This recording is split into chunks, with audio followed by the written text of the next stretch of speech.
and we're going to go into the brokerage disclosure to buyer. And I know Rebecca and Stacy have probably done this 100 times. But okay, this is the, let me get this out. So first off, let's talk, this is the form. I'm going to stop sharing and talk to you for a minute. When you need to do this, by law, this is a state of Colorado thing, it's a division of real estate thing.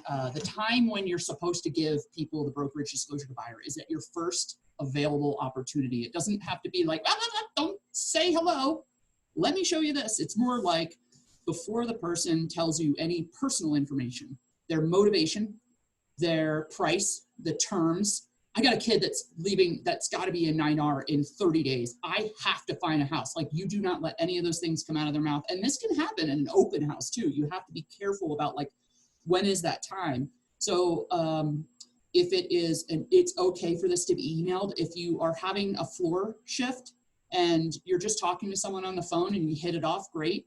But there's a point where by the next time you talk to them, you just shoot it to them and say, hey, I just wanted to let you know this is by state of Colorado, blah, blah, blah, all the things I'm going to get to. So you just find the right time to, but you absolutely have to do it before you show property. That is the rule. So you have to do it. So yes, I have been standing in a rainstorm outside a house and you have that little like awning outside and you're like, hey, here's this disclosure. I just have to get this to you. It's just going to take a sec.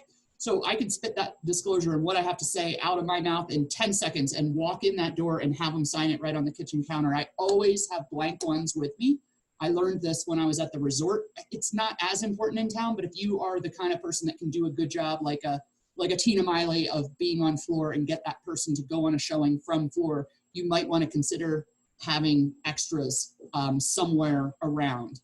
At the resort, I used to print out like 10 of them at a time and have them by the floor desk, because that was the kind of office where you would be taking people out immediately. Hey, you want to, I'll just pop out and I'll go show you that condo. It's right across the way.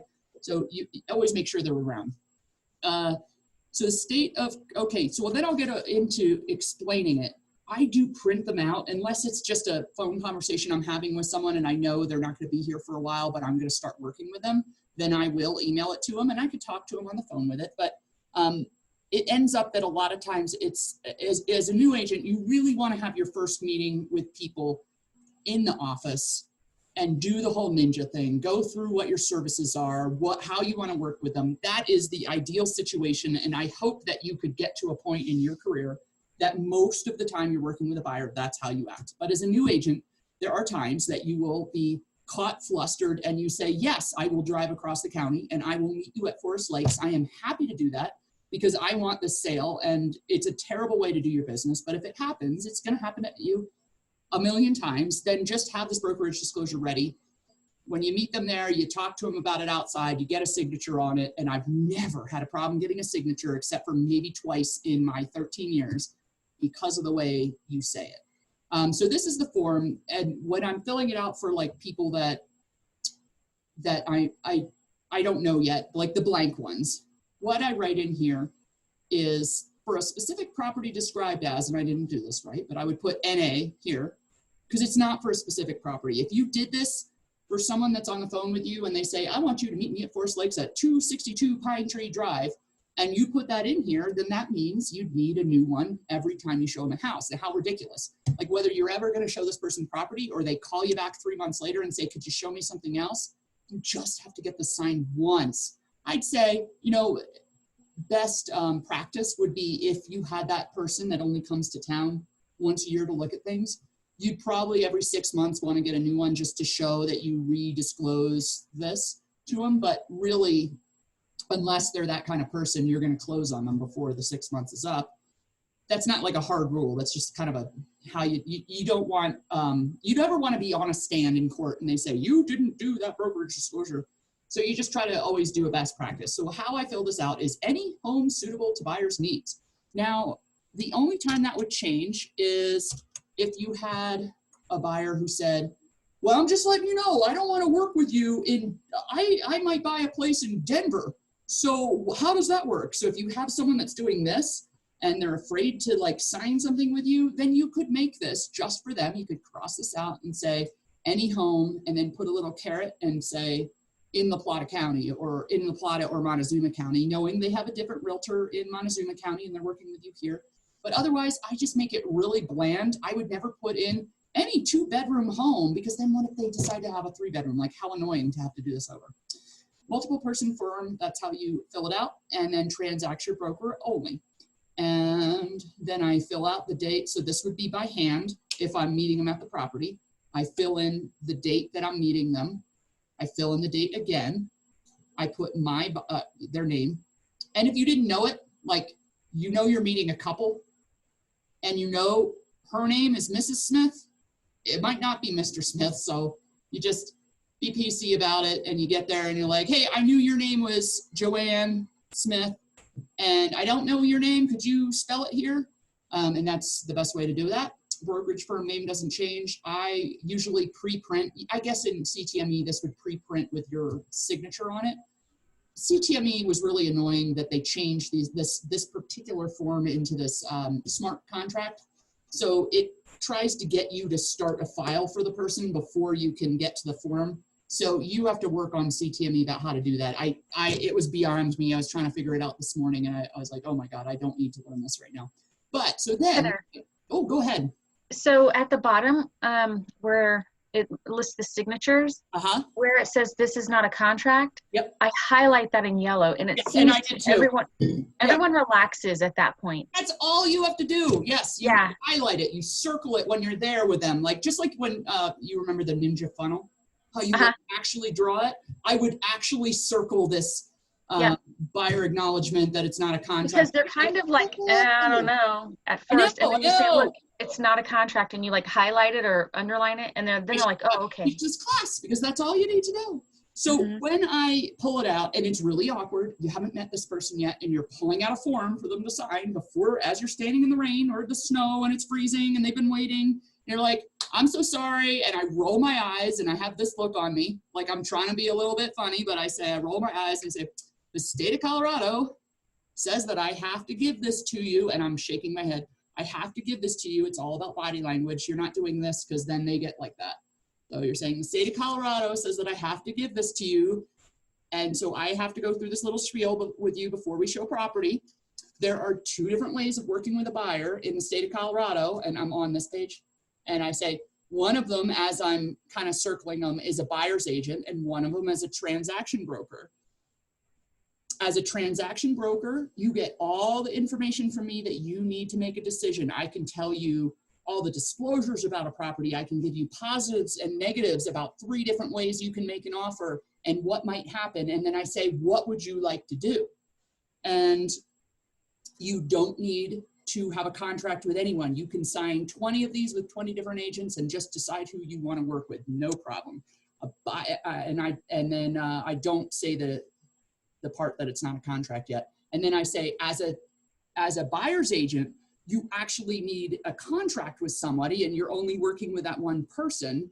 And again, I give you all the information you need, and I repeat the exact same thing I already said. I give you all the information you need to make a decision. I give you disclosures about a property. I give you the positives and negatives about making a decision. And then I say, here's the 3 things you could do. What if we start this way? And they go, oh, I get it.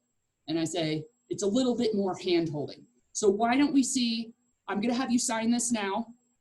And I go to this and I say, this is not a contract. It's just saying by the state of Colorado that you acknowledge I've done my job and given this to you.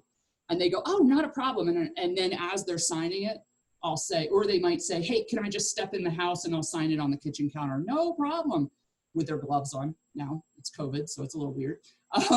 But then as they're saying that, I'll say, so let's see if you like me and I like you and we think that we could get along. And at that point, we can talk about buyer's disclosure, buyer's agency again, if you feel like you need it. So I did get to a point in my career that I never wanted to work with somebody as a TV. I always wanted to be their agent because I wanted to have that contract that I knew I was going to get paid. I had been run ragged too many times from buyers. I was like, I'm not taking this business because I'm taking this person.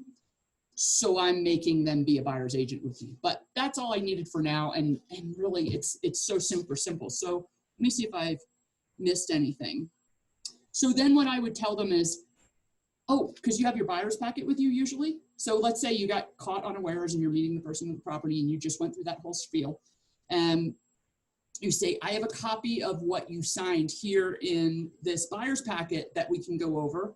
And I'll also email you a copy of the signed document as soon as I get back to the office. But if you say that, don't forget to email it to them when you get back to the office.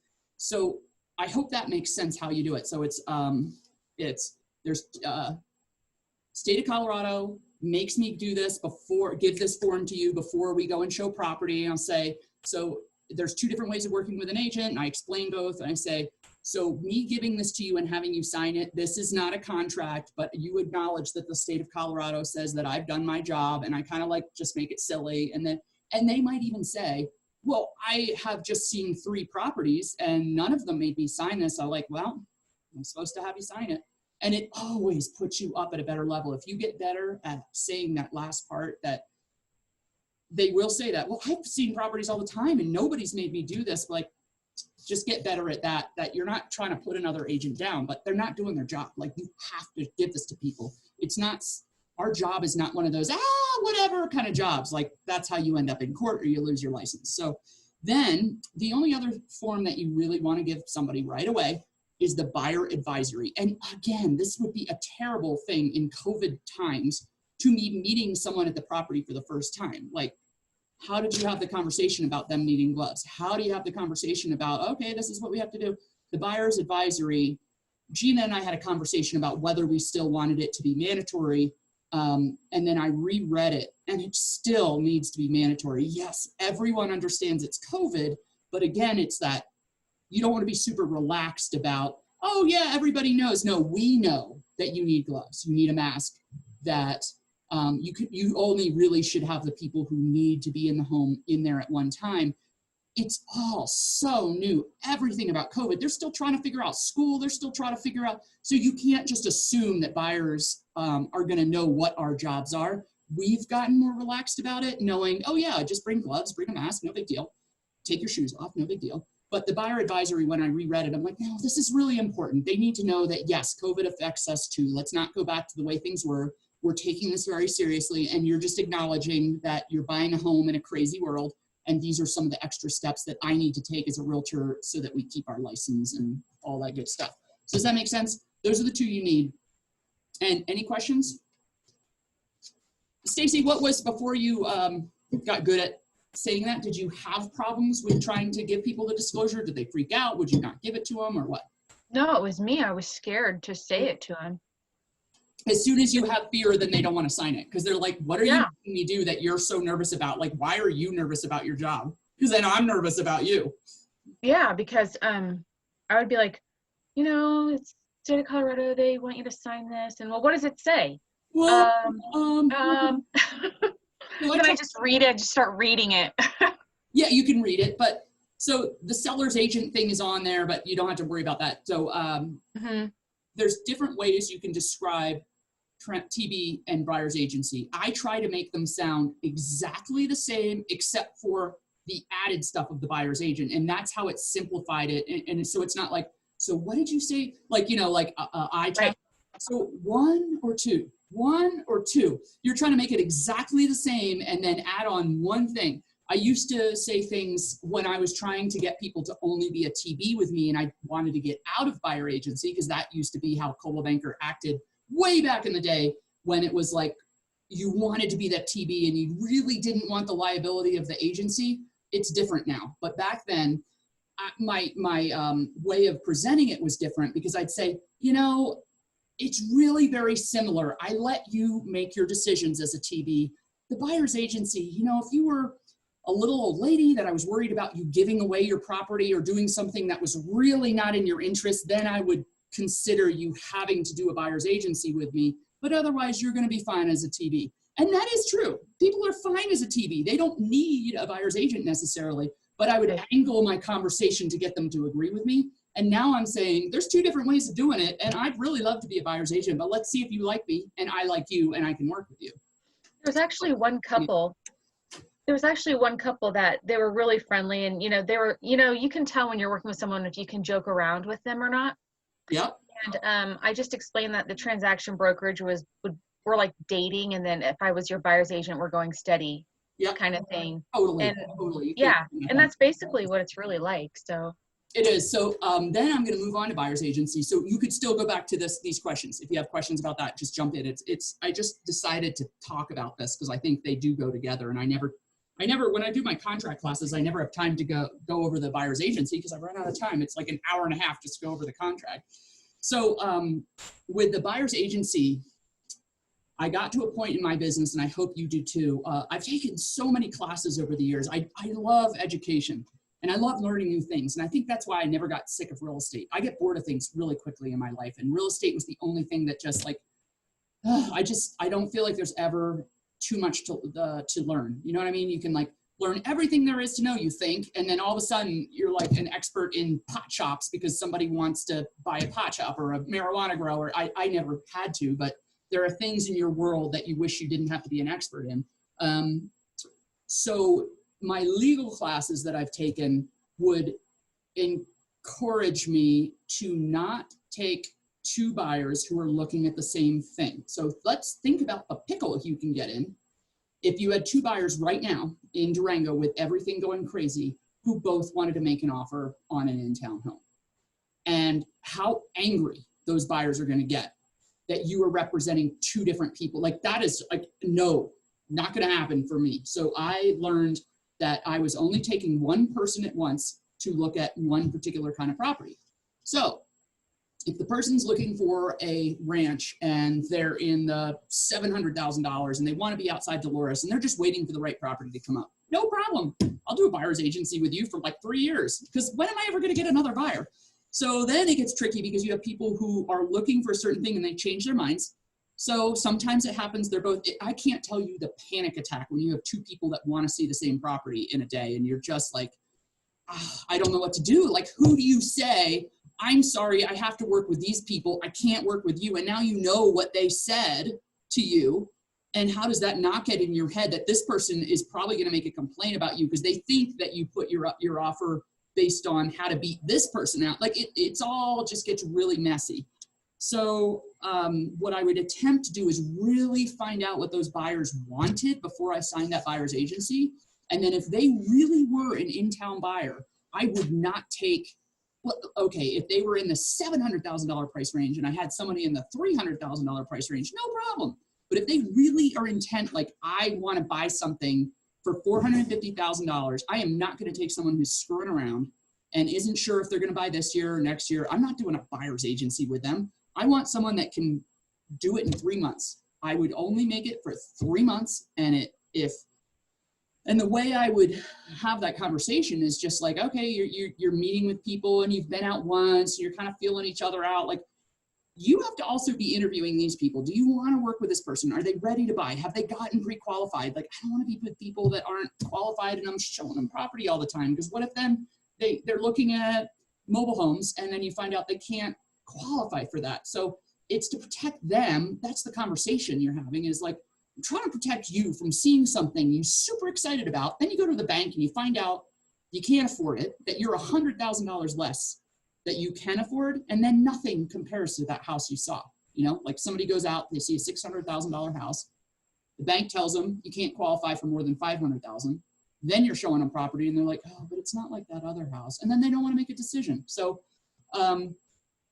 when I have gone out with someone and I find they're serious enough, then I will go over the buyer's agency on the next meeting. When you're in, I would do this in the office or over the phone. I wouldn't be doing this at a property. That's kind of weird because it takes me a while to explain this, but here it is. And I guess what I'll do is I'll explain it as I'll explain it to you like you guys are the buyers, and then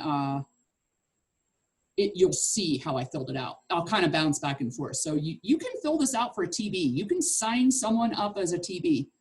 Marilyn is a good example of somebody that does that all the time. And I think she might use the brokerage disclosure only, but you can also sign someone up that says you have to work with me, but I'm only going to be a TB. And the reason someone like Marilyn, for example, would do that is she does a ton of double-sided deals because she specializes in a certain place. Most of you aren't going to specialize in a certain place. You're going to work with people from all over. So you might get 1 out of 10 deals is double-sided, but she does a lot of double-sided. So she doesn't tend to work as buyer's agency because it's like, why start doing that? And you're just going to see one of my properties and then we have to be a TV anyway. But most of the time you're doing this if you're doing a whole contract with somebody, because if somebody's signing a contract with you, why would they not want the extra handholding? So today's date is there. So when I'm explaining this to someone, I guess I'll say this. So this is our exclusive right to buy. This is the contract that you would sign if you decide you want to be a buyer's agent. And like I explained, there's different ways. You're right now a TB with me, a transaction broker. And that means that I can give you all the information you need to make a decision on a property. I can give you the positives, negatives, and all the disclosures on property. I will make sure you know about this property. But then I say, what would you like to do? We've seen a lot of homes. What would you like to offer? And as a buyer's agent, it's that extra duty to you. So I work for a multiple person firm. That's all. This is your name. This is my office. I've written that I can show you any home suitable to your needs.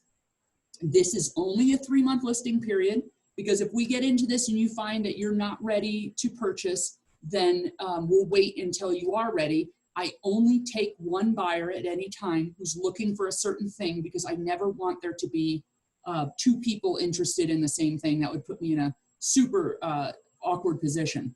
So this is only for 3 months. And somehow if you get good at saying that, they will take it a lot more seriously. Like, oh, wow, this lady is not taking other business purposely because of us. So I better find something, or just tell her I'm not going to buy right now so she can move on with her life. Like, wow, okay, get it. So this is just about our listing contract right here. Whether if I happen to put one of these dates for the listing contract on a weekend or a holiday, it's going to move to the next day. I just say the dates are the dates, and it is what it is, because that's the way I did my business. You can do whatever you want. So then brokerage relationship, this just says that if you happened to be looking at a property that I already had listed, that I can't work for both sides as a buyer's agent and a seller's agent, it ends up automatically turns into that I work with a transaction broker, so that I'm not telling your secrets to the seller and I can't tell the secrets of the seller to you. I hope that makes sense and you're wagging your head so they understand that, yeah, that makes sense. This, maybe a couple of times in a decade, I had someone say, well, I only want you to be a buyer's agent. And it's weird, but it's no problem if you know you're not going to get a listing. If it's a ranch in Dolores they're looking at, I'm never going to get a listing for that. So, okay, fine, I'll do it. But again, people change what they're looking for. And I did have one once. Can't remember if it was on the buyer or seller side. I guess it was on the buyer side. And they said, well, sign me up. I only want you to be my buyer's agent. And guess what? Then they change what they're looking for. I happen to get a listing out of nowhere that they're interested in. And I'm stuck in a weird, awkward position. So you try never to check that box, but just come see me if it does. So then you're moving down, you're explaining this to people and saying, yeah, I automatically would be a TB if that happened to happen. And then I automatically say to them, but don't worry, I don't have any listings that I think you'd be interested in. Even if I had 12 listings, it usually happens that what your buyer's looking for isn't what the seller's looking for. Or maybe you got them on a sign call for a listing. They end up not liking that home, but they like you and they want to work with you. So that's another way you can say, you aren't interested in that listing, so I'm happy to be your buyer's agent, and don't worry, I don't have anything else coming up that I know of that you would be interested in. And then if you get a listing, they've usually by then they're fine with it. Does that all make sense, what I'm saying? Okay, stop me if I need to stop. So brokerage duties, this again is something I have to give you uniform duties, whether you are a transaction broker or a buyer's agent. So these things don't change. And I might read a couple of them to them. These are some examples: disclosing to you adverse material facts, advising you regarding the transaction and that you need to get expert advice, keeping you fully informed. It doesn't matter how you're working with me, I'm going to do that for you. But there's some additional duties that I then give you down here when I'm your buyer's agent. And that means I am not working to get a contract together to make something that seems reasonable to you and reasonable to the seller so that we get the deal done. I am only promoting your interest. So if I think something is not perfectly in your interest, then I'm going to let you know. I'm seeking a price and a terms that are only acceptable to you, and I'm not working at all to put the deal together again.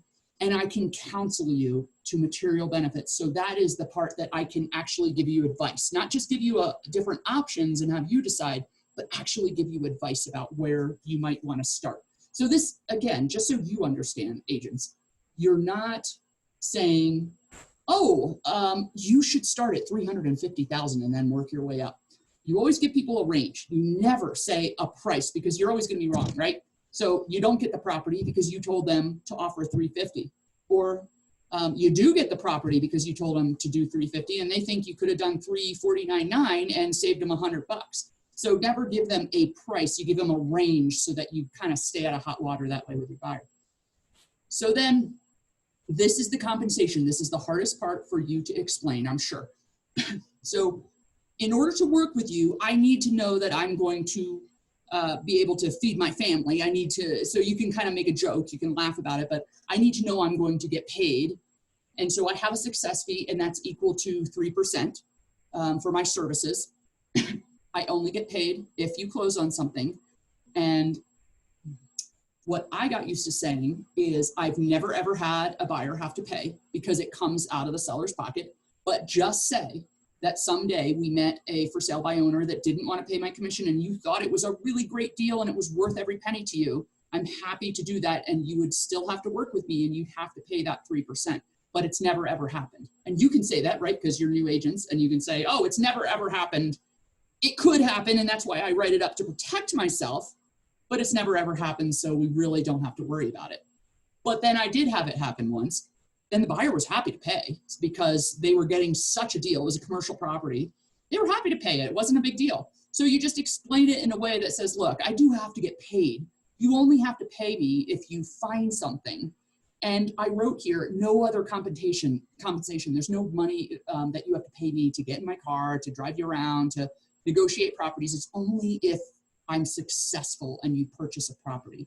And then say, so the way I fill this out is that it almost always, 99% of the time, it's going to come from the listing brokerage, the person who has the listing. But just in case it doesn't, because you decide on a for sale by owner that doesn't want to work with the realtors, that you promise you would pay me. And don't worry, if any of these properties we're going to see are less than that 3%, or they aren't willing to pay me, I will tell you before we go and show the property. I will never have you be surprised by that. And as soon as you say that, just like Stacy was saying with when you circle that part about the not being a contract, as soon as you say, don't worry, I would never let you get in the car and not know that this is a property that all of a sudden you have to come up with an additional 3%. They're like, oh, no problem. And that's the way that you're protecting yourself. If you showed 10 houses to a person, they're all offering you 3%, and then one person has a 0.5% listing in there, don't assume that, oh my God, that house is so trashed, my buyers will never want it.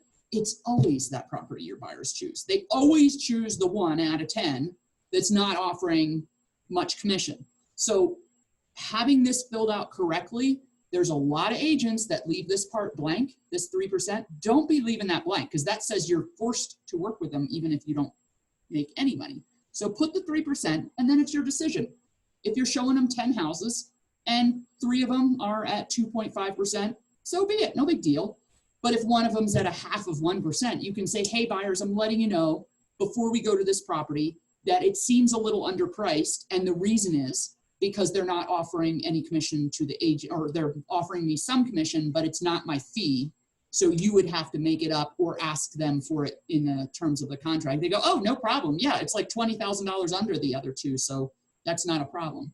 So do you, if it's at 2.5%, do you ask your buyer to make up the 0.5%? No. Okay, I wasn't going to. All right. No, if it's down to 2 and it's like a $200,000, $300,000 listing, I might be like, oh my God, really? Like, oh, and then I kind of get out the calculator. I'm like, you know, and so I'll talk to them and say, look, this one is at 2%. I say, if this was the one, could you give me an extra 0.5%? So I never usually stick them for the 3. There are people in here that will, and they make a big deal out of it, and that's fine. That is your business, and that is your way. You know, you want to be compensated, and that's fair. If you want 3%, you talk to your people about it, and that's an extra couple $1,000s to you. So it's a lot of money. But I always felt like I make good money and I'm fine, but I do point it out to them. And if they decide to make an offer on it, I'll say, okay, so I just want to point out while you're doing all the other stuff, you're not making a big deal like, oh, let me tell you, I'm letting you save money. You're just saying it where it seems to fit into the just so conversation. they know. Yeah, just letting you know it was offering 2.5%. We have our buyer's agency for 3%, but it's not a big deal to me. I'm going to be fine. And so we're not even going to make that part of our discussion. I didn't bring it up to you purposely because I knew that I wasn't worried about it. And they're like, oh, that's cool. Tell them to buy you a present. Yeah, exactly. So then the way I explain this part, this is the holdover period. So this is another uncomfortable. Don't not fill this out. Like this happens to people and it's happened to me. Just say, okay, then I got to explain this holdover period to you. And just the same way I'm describing the brokerage disclosure where I'm kind of like the eye roll thing.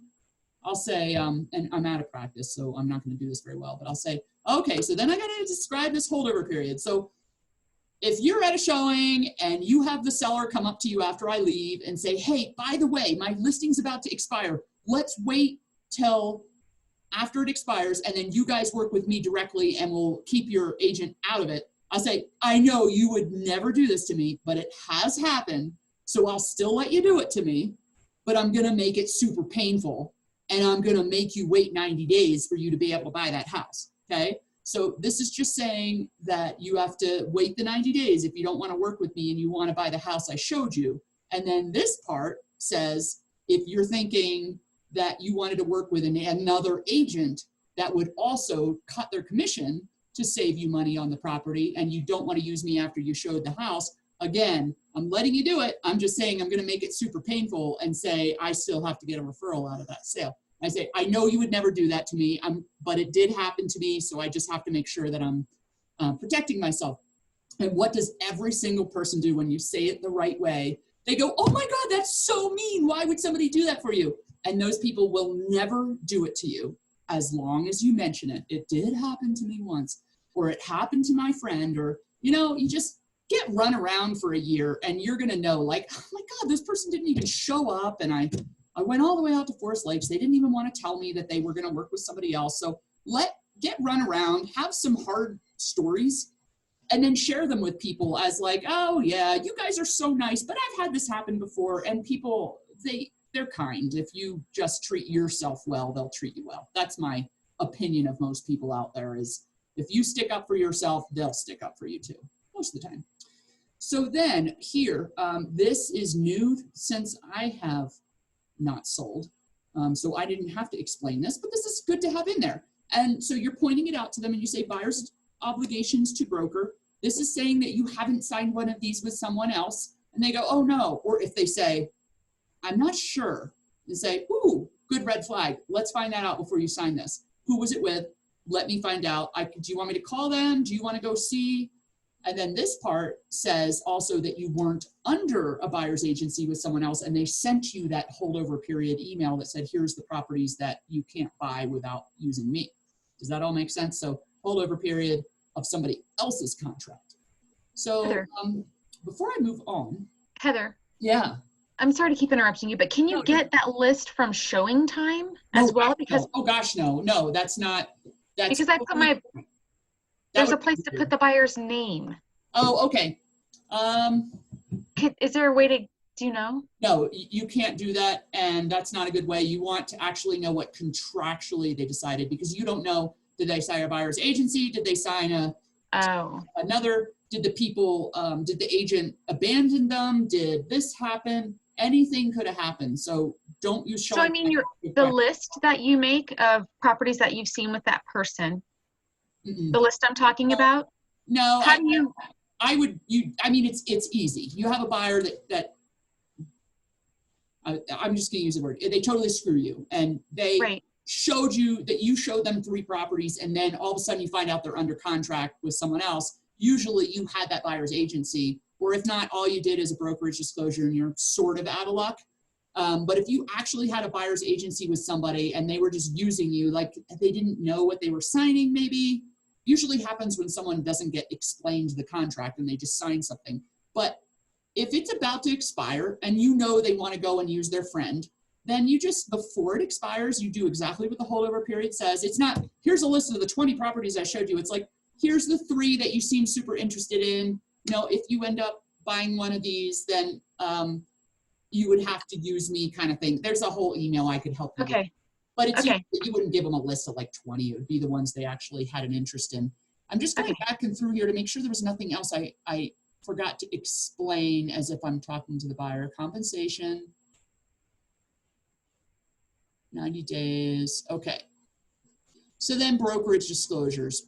Oh, cost of services or product. If you wanted to, I never explain that to people, but that's a good thing to explain. Just say, look, I'm not getting any money from other places. I don't get referral fees through the properties you served or the lenders I recommend. Like, all that's illegal. Like, I just make money when you buy a property, and I usually almost always get it from the listing company or the listing, the seller. Brokerage services, the better you can get at explaining this part will be good for your business. When you're doing the listing contract for a seller, you go into some people have great paragraphs about, it's gonna be in rotation on the window displays outside Coldwell Banker. I'm gonna have you in homes and land at least 4 times a year. I'm gonna do this for you. We're gonna have you on a virtual home tour, if I say that's okay. And then we're gonna do a regular tour for you. We're gonna do this. And they have a really long, like, all the great things you're doing. And it's the same with the brokerage services for buyers. So you also want to be exact. Like, what are you doing for them? Obviously, and don't put in negotiating property. You have to do that. Like, duh. So don't put in any of these things. Sorry to make you dizzy. Where is it? Don't put in any of these things because that's already in the contract. You're putting the extra stuff you're doing. Like, I tell my customers, gone are the days where you put them on an automatic search for whatever they're looking for, right? Automatic search, they get an email as soon as something comes on the market. So I am also checking the MLS for things that slip through. Maybe it was a little bit different price, or something went off market that I think you might like, or I'm checking Zillow. Like, I would check Zillow for sale by owners. And I know you can put them on saved searches, but I'm physically doing this to make sure that there's nothing that slips through. But I'm not in on Saturday. I'm not in on Sunday most of the time. So I'm telling them what I'm doing so that they're not saying, well, you didn't do this for me. But the better you can get at filling that out and making it like fluffy, like, I'm going to also send out a mailer to these people if you have anything special that you've told that person you're going to do for them, put it there. And it makes them think you're doing a good job. Showing properties is always CREN MLS, right? Like, you have a compensation that you know you're going to get, and you can have cooperation. So MLS is cooperation and it's compensation. Cooperation means you can show any property that's in the MLS. So you put CREN MLS, not DAR MLS. It's CREN. It's a bigger place than just DAR, especially out in Montezuma County, isn't DAR. That's Four Corners Board. And for sale by owner permission. But you have to put that part in because for sale by owners aren't automatically going to let you in their home. You have to ask because some of them don't want to work with. I could imagine there could be that jerk that's like, I don't want you in my house. And then also, what kind of property information services are out there that you're going to be looking at? I used to put things like, I used to drive neighborhoods. If I thought there might be a property, if I knew someone was looking in a specific part of Durango, I'm going to actually drive and look for, see if there was a new sign that came up. I would check Craigslist for those people that really don't know how to sell their house and they're on Craigslist. So any of that would go in here, but so Zillow, CREN MLS, and if there's any other service that pops up, like, I don't know, something new that comes up a year from now, that's like the best thing since sliced bread, this is where to put it. And then disclosure of buyer's identity, I've never had does not have permission. I guess if I was working with like Michael Jordan or something, I'd put does not, but that's kind of silly. And like a prior written consent, what does that mean? Like, they have to release you to allow their name. So I just always check the does box and I don't worry about it. It does have the wire thing in here. I would point that out. So here's the 2 things you can do. You could either point it out that wire fraud is a real thing. It's happened. It almost happened a couple of weeks ago at Wells Fargo, over $100,000. And it did happen to someone like $60,000 about 6 months ago. So it's a real thing. It happens all the time. And just be careful and explain. If I am ever asking you to wire money for your earnest money or you're closing, you call me and make sure, even if it came from my email, you call me, because hackers are amazing at making things look like it came from the right person, or they could make it come from the right person. You can either do it here, or you can add the wire fraud clause here, which seems kind of silly because they now put it in the contract. So I'd rather you just point it out and talk to them about it, but do talk to them about it. You talk to them about it now, you talk to them when they go under contract. Removal of marketing material. I'm not worried about explaining that because that's more on the seller side. And non-discrimination, I don't explain that at all, but I do explain, even if you're talking to a protected class, I don't go out of my way and be like, you are a protected class, don't make a big deal out of it. That's not something I feel like I need to explain, but you say, if you want to read about non-discrimination, here it is.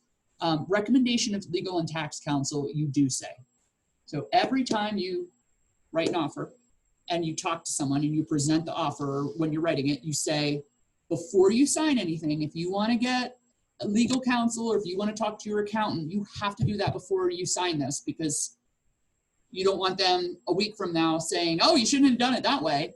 So it really is better to say it here, because doesn't everybody has heard of like a first-time nervous buyer where they're so scared to do everything. So if you say these things ahead of time, it saves you a ton of headache when you're going to write the offer. So if you say, hey, if you guys want to get legal counsel about what contracts mean and want to just sit down with someone, or you want to talk to an accountant about whether you should buy one thing versus another, the time to do it is before you really start looking at properties, or when you're getting excited about a property, not when you're writing, not after you're under contract. So I'm just letting you know that in advance. If you want a list of names, I'm happy to do that. So can you imagine a nervous person is going to go, oh my gosh, maybe we should do that. And they're going to get it out of their system before they find a property.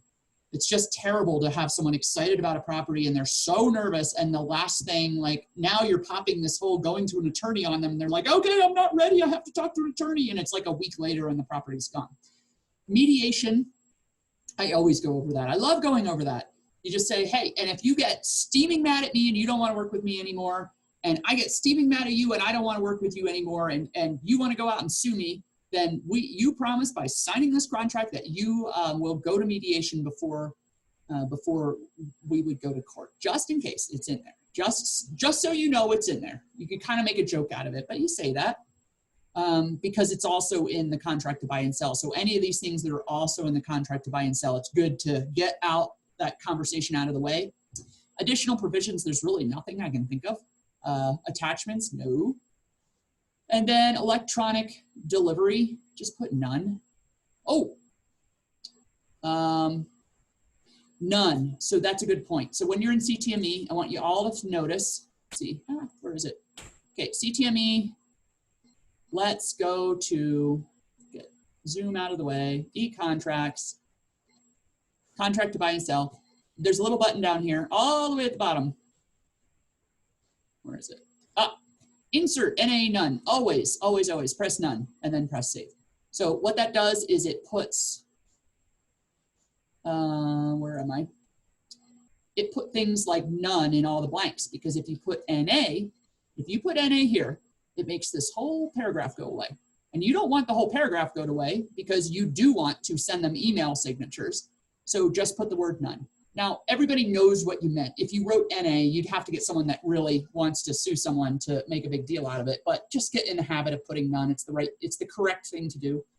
And then counterparts, what that means, I'm telling you guys, you don't have to explain this to your buyer. It just means if you're sitting out on a ranch and this is a paper document and you have one buyer sign it on one and one buyer sign it on another document, maybe they e-sign something else. Both of those documents, if they're both signed and it's the same document, it becomes one document, and counterparts are totally okay in Colorado.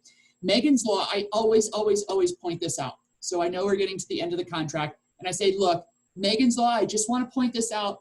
I'm going to have you, when you find the right property, I'm going to have you go to the local police department and ask them about sex offenders that might be living in the area. Even if you were talking to a single guy, you want to have them know if there's a sex offender living next door.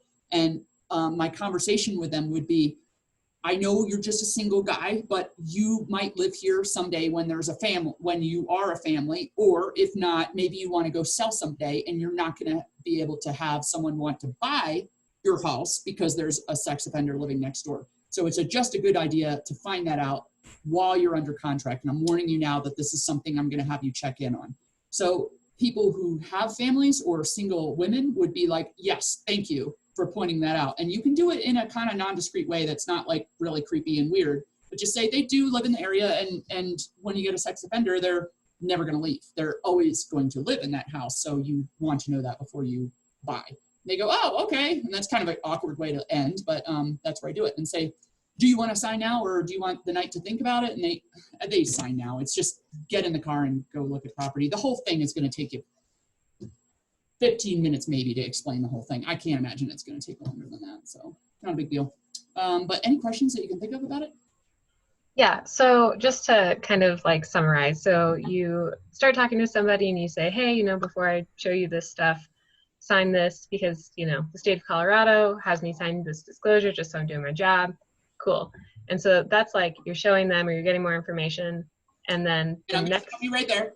So then what I do, buyer's packet, I have a blank buyer's contract, and I make an example one for them. So you can have it just like I did where it says my buyer. So you could use it for every buyer. And I actually print it out and I have it in there. So I'm handing them like all the MLS sheets we're going to see and my resume and my brochures and all my stuff. And then in there, I slip a copy of what they signed, so the brokerage disclosure, and the buyer's agency. So when you just said what you're saying, and I say, and by the way, I put it in there, so if you have questions about it, just bring it up to me next time we meet. Okay. And now go on to what you were going to say. Okay, so you do that, you get it signed, you show them some properties, and then the next time that they are like, hey, I want to see more, that's when you sit down and say, hey, I really want to work with you.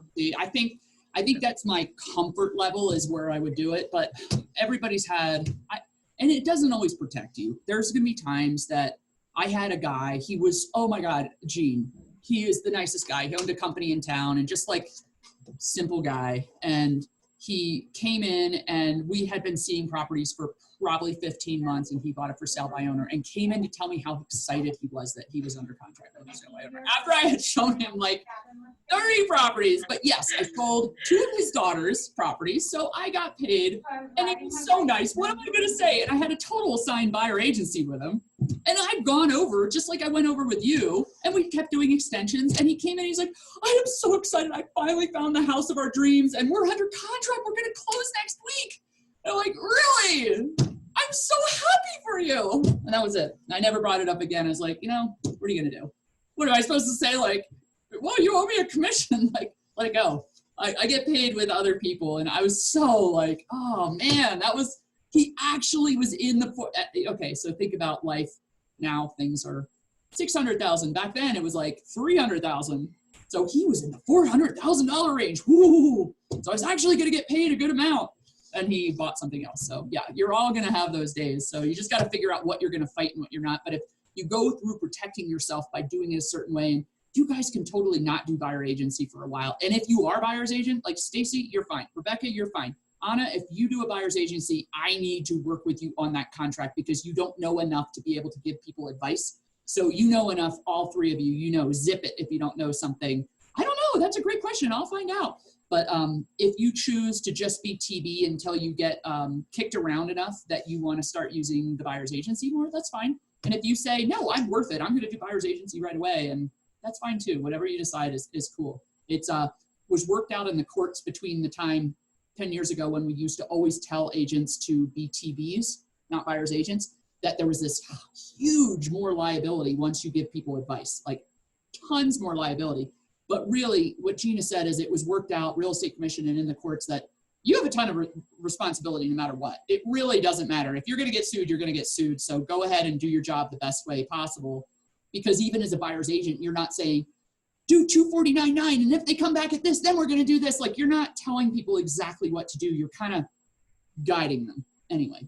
So what do you guys have any ideas on next week? I forgot to come with my idea for next week. So I've been keeping on the same schedule of what I taught last year at this time to this year at this time. This was something different, and I think it was really valid, but if you think of something that you'd like to learn, then I can always pop that into what I'm doing. I have a question. Go ahead. So would it be a bad idea if you're working, this is an op city lead of mine where they were from California, they made a trip up here to view properties, and I waited till they were actually here to get them to sign a buyer's agreement. And I think I showed them around for a couple hours before they decided to cancel and work with somebody else. Now, So would it be a bad idea to get them to sign it earlier? Because I spent like 2 weeks just like compiling properties and stuff like that all for naught. That's Such a painful. bummer. I would, okay, there is not a good answer for that. And here's why. If you push on people too hard, they will go away. So you're going to find a comfort level in your business that says, for me, I found in my world, I can push about this much. And if I push more than that, they go away. And I found that even as a really good agent, I thought I was awesome. And I got into a time that I was a seller's agent and I had 2 competing offers, and I pushed back on both of them. Like, this is all we're going to take. If you come up to here and you come up to here, then I'm going to take your offer. And I was working all that for my seller, and both people went away because it was too hard. So do you know that there's a balance to everything? So I think what I would have done if I was you, who is a new agent and you're trying to prove yourself to people, is to probably, I would have done it just the same as you would have done it. And I would have gotten pushed around, you know? So I would, okay, so once they got here, how much did they spend with you? How much time? Better than half a day, I'd say. About half a day. So that, for me, I'd be like, all they have to do is see how much work I can do for them, and they'll never push me around. They'll fall in love with me because I'm so good at what I do, even though I'm a new agent. But there's something that happened in that half day where they're like, oh no, I'm going to go with this person that's done 20 more deals than them. So maybe I would have tried to do the buyer's agency when they first got to town and to meet with them. And if you went through the whole ninja, like, hour meeting with them or half-hour meeting and say, look, this is how I came up with what you, like, have the face-to-face. And I know we're going to go out and see property and I don't want to waste your time, but we have to meet and I want to show you, like, my process. And here's all the information about me. And made it really formal, and then handed the buyer's agency to them and say, now this is a transaction brokerage. We're about to go out. I know you want to make a decision quickly. How do you feel about signing a buyer's agent? Do you want someone that can help you? Or you could even sign it as a TD. It doesn't have to, but still the contract. Say, would you like to sign this now, or do you want to think about it? And I probably would have given them that information and said, what do you want to do? And they would have said, no, I'm not going to sign that right now. Let's go out. And then I would have gotten messed around with anyway. So I probably wouldn't have had a different experience if I was new. However, if I had been in business 10 years, I'm not going to lose that buyer. I just wouldn't have lose that buyer because I have a way of taking someone out and making them know that I have sold every property around there and I know the market and there is nobody better. And I've been the president of DAR and I've been this and here's my resume. So I just think as a newer agent, it happens. And there's so many people selling real estate. They're going to meet some schmoozer and they're going to be gone. But you could try to do that buyer's agency, but you could easily push them away that way too, because you're pushing too hard. You know what I mean? What would you guys? Yeah. I definitely could have done some different stuff in hindsight. Yep. So, okay. So with what you just said, the hindsight thing, I've heard different trainers say different things. Some of them say, get the buyer in the car, get the buyer in the car. Like, you're not going to sell real estate till you get the buyer in the car. Why are you going to preview properties without a buyer in your car? Just go, just bring a friend and say, you should go see properties with me or whatever. And I don't know, because there's other people that say you need to practice, right? And I am more on the practicing thing. So if you do the ninja scripts or you do any scripts, you just pull scripts that sound good to you off the internet. That's like, this is the buyer script I should use. And then find someone you can practice with. Just like we were talking yesterday, Henry, if you're doing that practicing part of it, you're going to be good at certain conversations and you're going to get burned once. And then you're not going to do it again because you're going to practice what you could have done better. And then maybe add a couple other conversations, because I didn't know how to do a floor call well. I went on floor and I would lose that awesome chance that I could have sold a $500,000 property because I didn't know how to say something. And in hindsight, I was like, oh, well, now I know how to practice that. It's like, no, I want the customer. So I should have practiced before it happened so that I knew what to do. So you're not going to get everything perfect, but at least let it be a learning experience. I'm sorry to keep talking about it, but at least let it be a learning experience that you can figure out what you could have done better and then practiced how to say it to the mirror or another agent. Does that make sense? Yeah. Yeah. Any other advice from Stacy, Rebecca, Anna that you would have done a little different with what his situation was? I typed it in the chat. Yeah, that's right. Well, let's see what your chat is. Ah, very true. Very true. Confidence. It's all about confidence. Any other notes to self for you guys? Something similar just happened to me, I don't know, last month, Yeah, that's fine. where I had given them my buyer's packet and the buyer's agency agreement was in there and they were all gung-ho and we're going to take it home and sign it. And then they texted me and said they were going to use somebody else. And you're sitting there like, why am I the girl that didn't ask the prom? Like, It's like, how's that happen? did I stink? Was it my breath? What? I know. You don't know. And it's like, okay, I'm just going to get better at who I am. I'm going to smile a little more. I'm going to be better at that. And then, but there's other times you let it go and you go, it was meant to be, whatever it was meant to be. And I'm going to try. You get really good at being rejected in this business. You totally do. But let me tell you a story. So my husband's a video journalist, or was before kids, and he would have one project at a time. So he had a pitch and he worked for AFP, BBC. They either took it or they rejected it. And he'd probably get rejected twice to get one through. And he would have these awesome ideas and it would just get rejected. And he would just dwell on it for weeks. And I'm like, dude, just get busy doing another pitch. So it's so different in real estate because once you get your feet under you, you can work on 4 people that you are busy trying to focus on, and you can let that one go. So once you get a couple more people, don't stress about the one that got away. Focus your energy on the positive stuff and more of that will come. But it is so hard when you're first in business, you like focus on that one thing you missed out on. You're like, that was going to be the one, right? It took me like 3 days to respond because I was so fuming. I just wanted to say bad words to them. I know. But I waited. And you're such an. And I was like, I'm so happy for you. I hope you find the right property for your family. If you have any questions, if you're not happy, blah, blah, blah. If you're not happy, come back and see me. Yeah. And I'll be your rebound. Your rebound. I'm happy to be a rebound. So another thing other people did is they would, I'm not this person, but I would, other people would write things and then put it in drafts, and that made them feel better to say all the terrible things they want to write and then save it. And then delete it the next day and laugh about it. Like 2 months later, look at it and just laugh about it. But don't send it. I think that's why I'm still married. Because I get really mad at him and I'll write everything down and then I'll throw it away. Oh. Mm-hmm. Otherwise, I yell at him. Thing. Yeah, it works. That's cool. Yeah, because I can be really sarcastic and so I just write it all down.